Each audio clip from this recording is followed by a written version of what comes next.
반갑습니다. DCP에서 강의합니다. 본문은 요한계시록 7장 9절에서 17절입니다. 앞에 1절에서 8절에 13만 4천하고 연결됩니다. 이 7장의 이야기는 앞 6장의 6째 인의 이야기하고 뒤에 8장의 7째 인의 이야기 사이에 있습니다. 이렇게 인들 사이에 있을 때에는 앞에 인하고 맞물려 있다 보시면 됩니다.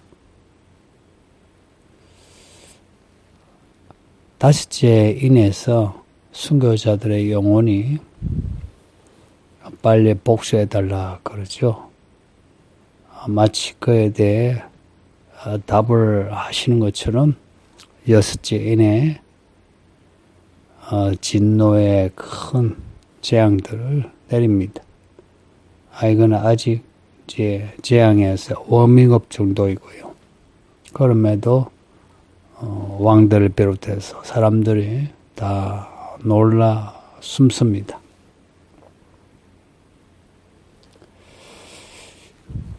일곱째 인 있기 전에 여섯째 인에서 이제 이런 사건이 일어나는데 이 사건으로 사람들이 다 어린 양의 심판이라고 합니다. 그래서 여섯째 인의 이 일은 7장에 지금 읽고 있는 이 내용의 사건이 여섯째 인의 때에 일어나므로 사람들이 놀라서 예수를 인정하지 않을까 하는 겁니다. 생각해 보세요. 우리가 이렇게 같이 지내다가 예수님을 잘 믿는 사람들이 하늘로 올라간다. 이제 이것을 보고 또 그에 대한 징조들, 지진이 일어나고 별이 떨어지고 번개가 치고 해가 어두워지고 달이 핏빛이 되고 그러면은 그 두려움은 엄청날 겁니다. 이게 여섯째 인의 이야기다 생각이 드는데, 근데 뒤에 9장을 보면 9장 4절에 하나님의 인침을 받는 사람은 해를 받지 않아요. 그 하나님의 인침을 받지 않은 사람들만 크게 피해를 입습니다. 이걸 보면 8장의 7째 인의 때에도 하나님의 인침을 받은 사람들이 있는 걸로 보여.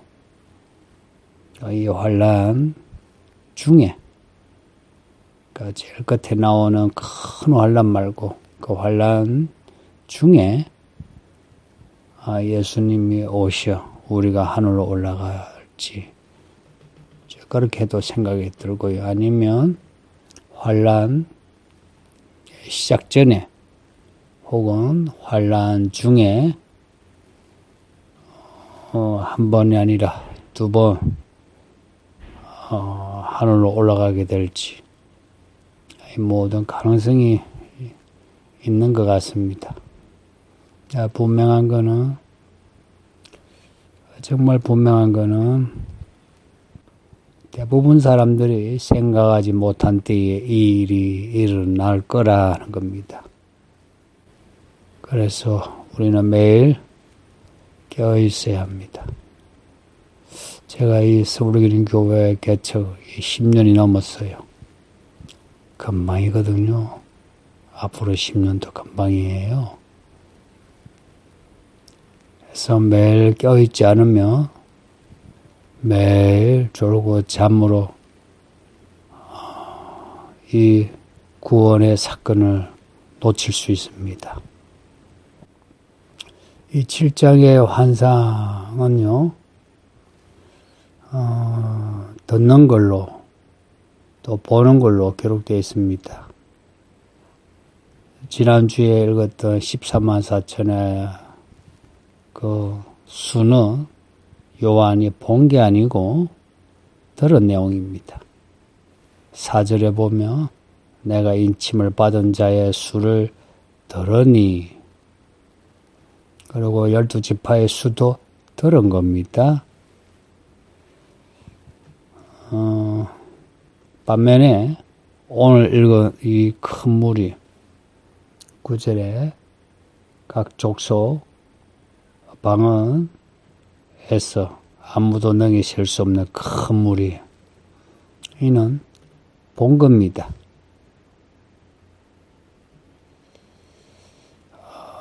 들음은 듣는 것은 보지 않고 듣는데, 이 13만 4천, 이게 눈으로 봐가지고 13만 4천 명이다 라기보다 14만 4천이 주는 그 상징성이 더 크다고 했습니다.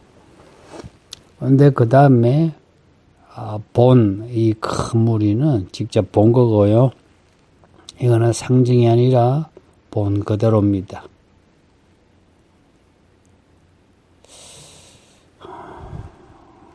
그러면 이 큰 무리하고 13만 4천이 어떤 관계가 있나? 공통점이 많습니다. 14만 4천 하고 이 큰 무리의 공통점은 환난을 면한다는 겁니다. 혹은 시험의 때를 면한다는 겁니다. 혹은 환난에 던져지지 않는다는 겁니다. 그리고 흰 옷을 입어요. 그리고 어린 양 예수를 따르는 사람들입니다. 이 세상에 있을 때에 어린 양 예수를 따른 사람이에요.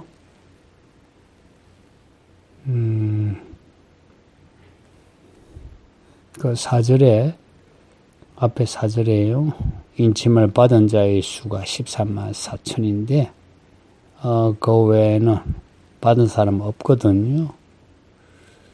그러면 이 큰 무리는 인침을 받지 않았느냐? 근데 이렇게 13만 4천과 큰 무리의 공통점이 거의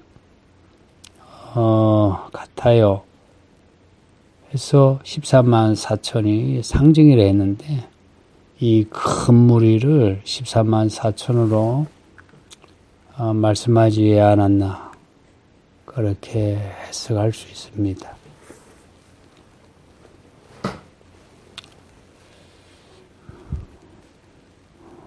그리고 뒤에 14장에 보면 큰 무리는 안 나오고 13만 4천만 하늘에 올라가 있는 그 모습이에요.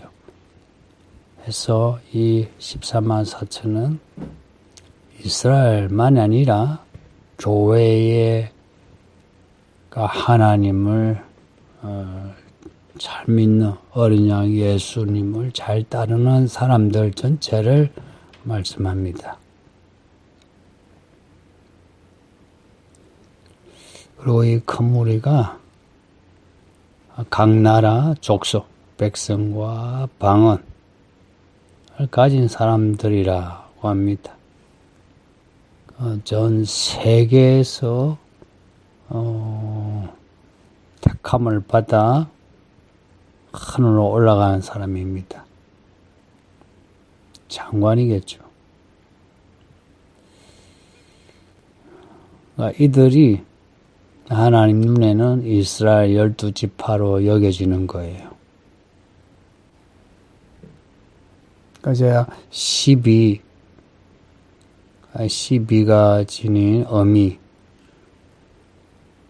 하나님의 나라, 또 하나님의 백성, 하나님의 일꾼, 하나님의 집안, 이런 의미를 가지고 있어요.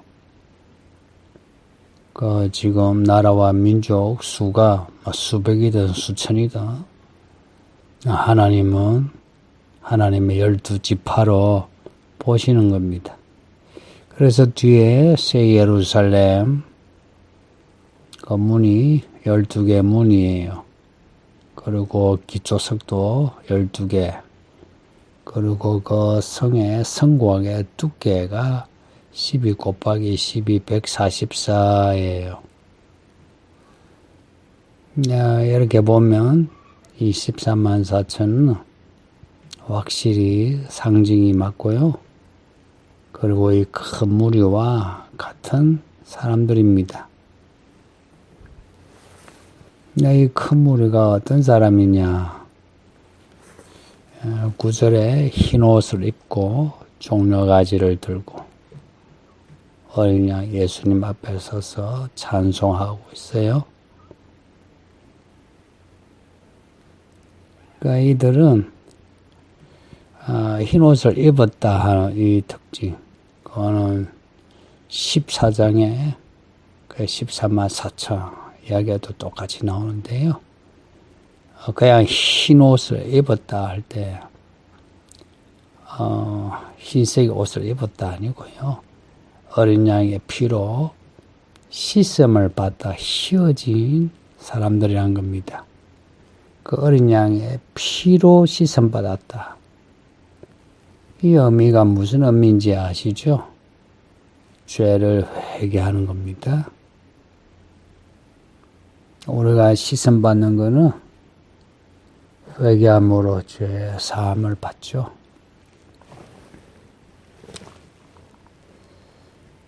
인침을 받는 가장 중요한 요건은 회개입니다. 요한계시록에서 가장 강조하는 모습이 회개입니다. 7교회에 보낸 편지에 책망한 후에 하신 말씀, 회개하라 말씀 나오는 거 아시죠? 회개하지 않으면 환란에 던져지고, 이 두아디라 교회에 주신 말씀이에요. 회개하지 않으면 도둑같이 온다. 사대교회에 주신 말씀이에요. 회개하지 않으면 예수님을 만날 수 없습니다. 이 악이란 거요. 사람이 악해졌다 할 때 그 악은 회개하지 못하는 그 모습이 악해진 겁니다. 의외로 많은 성도들이 회개를 잘 몰라요.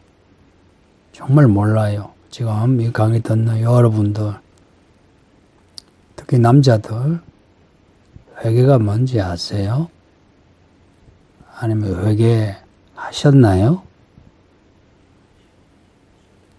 이걸 대배기도나 성경 공부 때 말을 하긴 하는데 정말 회개하는 성도가 의외로 많지 않아요. 이게 뭘 의미한다 생각하나요? 이 회개가 그냥 말로 신앙 고백하듯이 되어지는 게 아니다는 거죠. 이 회개는 이 마음을 찢는 거고요. 그리고 엎드려서 그 죄를 고백하는데 정말 부끄럽고 민망하고 마음 아프게 고백하는 거예요. 한 그 성도가, 아주 점잖은 성도가 한 두세 번 저한테 와서 고민을 이야기했어요. 목사님, 저는 회개를 하고 싶다고. 그래서 회개하는데 왜 이 마음이 이렇게 안 찢어지는지. 정말 저는 회개하고 싶은데 말로는 회개되는데 내 마음에서 이 통곡이 되고 마음 찢으며 회개하고 싶은데 안 된다고 그래요. 여러분은 그런 고민 해본 적 있나요? 그래서 그 성도는 자주 예배당에 와서 긴 시간 기도하고 가요. 그러면서 그 고민을 반복해서 이야기해요. 도와달라는 거죠. 의외로 많은 성도들이 회개 잘 못해요. 어떤 분은 회개하면 회개할 거 없는데 그래요. 그러면서 자신의 믿음은 대단한 믿음으로 생각해요. 사람들을 가르칠 수 있고 뭔가 능력이 있는 것처럼. 근데 가르칠 게 없고 아무 능력이 없거든요. 근데도 이제 그런 작가가 하는 거는 이게 믿음이 아직 시기에, 그러니까 믿음의 초보에 있어서 그래요.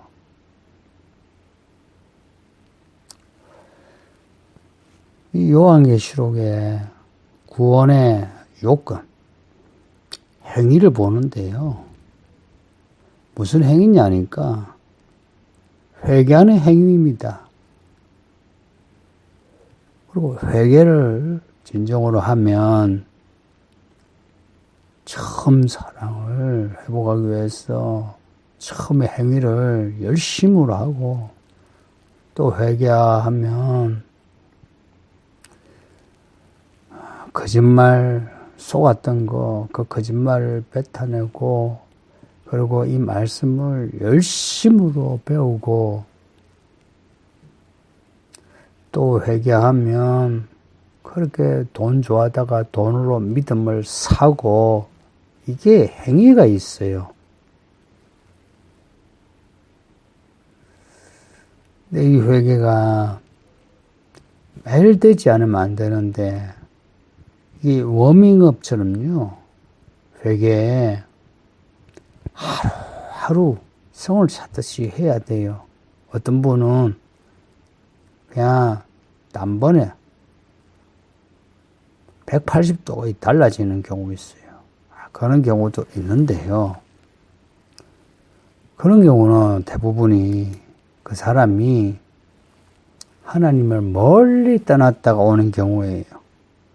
근데 우리는 특히 이 강의 듣는 여러분은 대부분이 주변부에 늘 있었던 사람들이에요.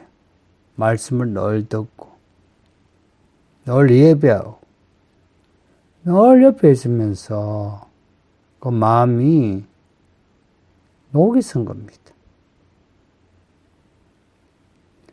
누룩이 가득한 거예요.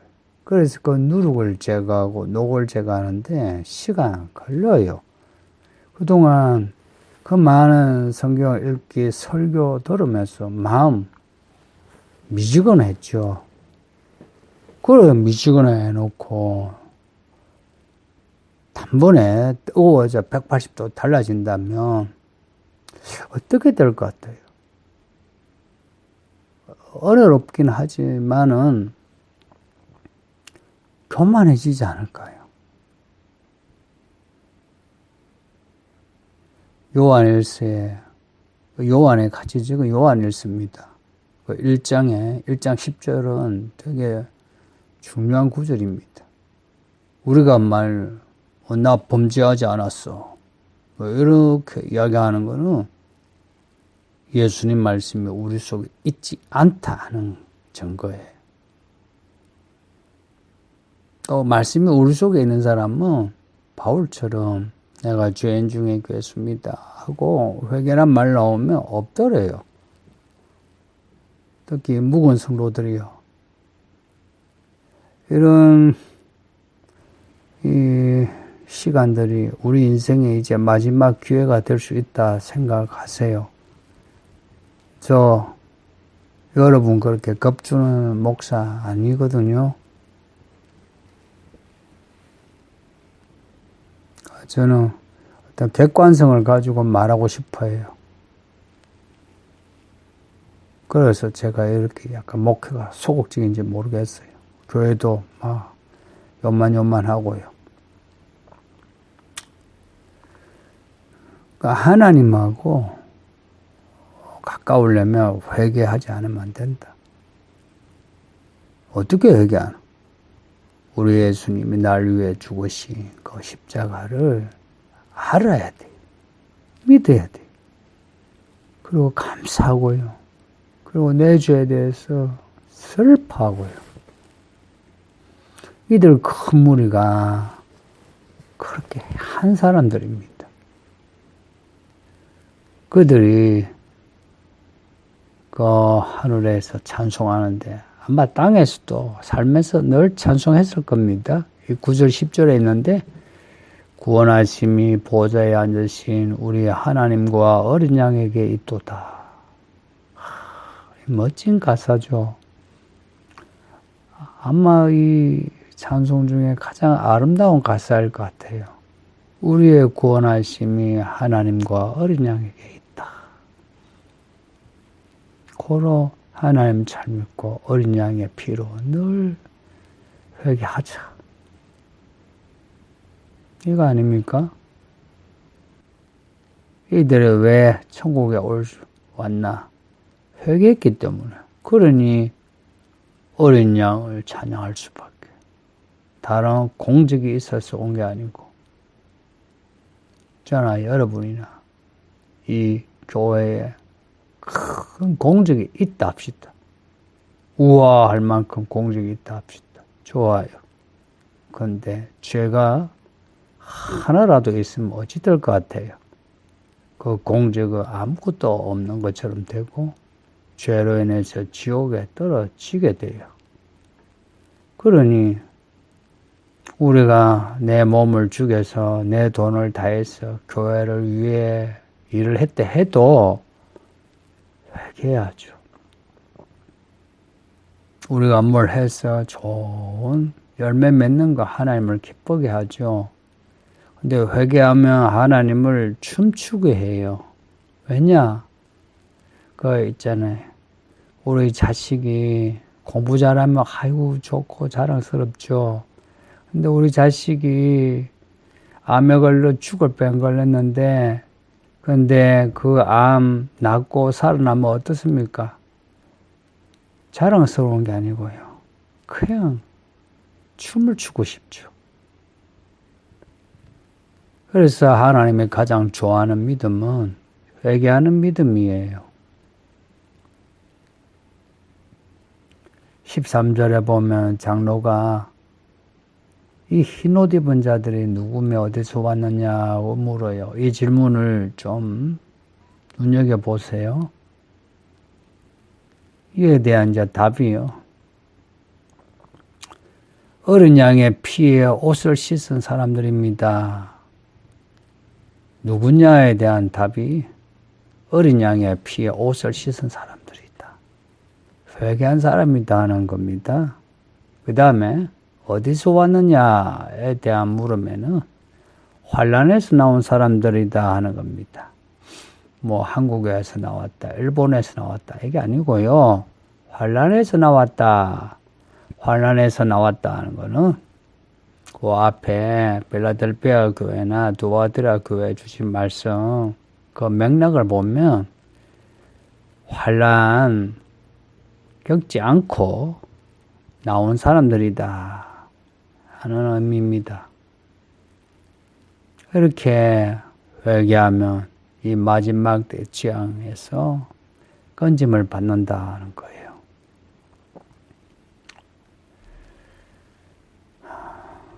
큰 은혜 아닙니까? 우리가 어린 양 예수님을 잘 믿어 회개하고 회개한다면 이걸로 우리를 사랑하셔 큰 환난에서 건져주신다니. 근데 여러분들 큰 환난하면 뭔가 감이 옵니까? 여러분이 지금까지 살면서 아우 내가 그때 죽을 고생했어 하는 거 있죠. 그거는 세 발의 피입니다. 요한계시록 뒤에 나오는 그 내용은 글이죠, 글로 설명한 거죠. 근데 실제 현실은 말도 못 합니다. 그 환난 견딜 수 있는 사람 거의 없어요. 그래서 지금 우리가 그 환난 겪지 않았으니까 아이고 겪으면 되지 하는데 제가 딱 잘라 말하죠. 여러분 중에 그 환난을 감당할 수 있는 사람 없어요. 목사가 없다면 없는 걸로 받는 것도요, 겸손이에요. 근데 그날이 그리 멀지 않아요. 이제부터 일들이요, 갑작스레 터지게 될 겁니다. 어떻게 아느냐? 성경 이야기가 그래요. 그 성경 이야기대로 되겠죠. 요한계시록 내용대로 진행될 수밖에 없어요. 욥이 고통당한 거 하나님이 진행하신 이야기죠. 근데 이 마귀는 욥을 죽이려고 하죠. 이 진행되는 이야기의 주권은 전적으로 하나님에게 있는데 마귀와 악한 영들이 우리를 죽이려고 해요. 그래서 우리는 이 이야기의 주권자가 되신 하나님을 잘 믿으면 마귀가 우리를 아무리 괴롭혀도 해를 당하지 않습니다. 다만 우리의 이 믿음에 따라 결과가 달라진다는 거. 그래서 7교회 보낸 편지에서 이기는 자나 해서 이기는 자가 되어라 이러죠. 우리의 생명책에 기록하신 하나님 아닙니까? 우리 예수님이 우리를 구원하셔. 우리가 생명책 기록이 되었으면 우리가 그 생명책의 이름 우리가 지우지 않도록 합시다. 우리가 예수를 떠나고 부정하면 지워질 수밖에 없는 거 아닙니까? 우리가 이 믿음을 지킨다면 우리의 이 생명은 영원할 겁니다. 매일 회개하세요. 매일 회개도요, 워밍업이 필요하다 하는 거 잊지 마시고요. 그리고 이 큰 무리가 보좌와 어린 양 앞에 서 있다는 거. 이 공중을 올라가는 휴건데요. 공중이라 해서 그냥 허공에 올라가 있는 게 아니고요. 하나님 보좌 앞으로 바로 갑니다. 예수님이 우리를 맞이하러 오시고 우리를 하나님 보좌 앞으로 데려가십니다. 천국으로 바로 가요. 이 모습이 16, 17절에 있습니다. 주림도 없고 목마름도 없고 죽음도 없고 예수님이 목자 되어 주셔서 생명수 샘으로 인도하셔 영원한 삶을 살게 됩니다.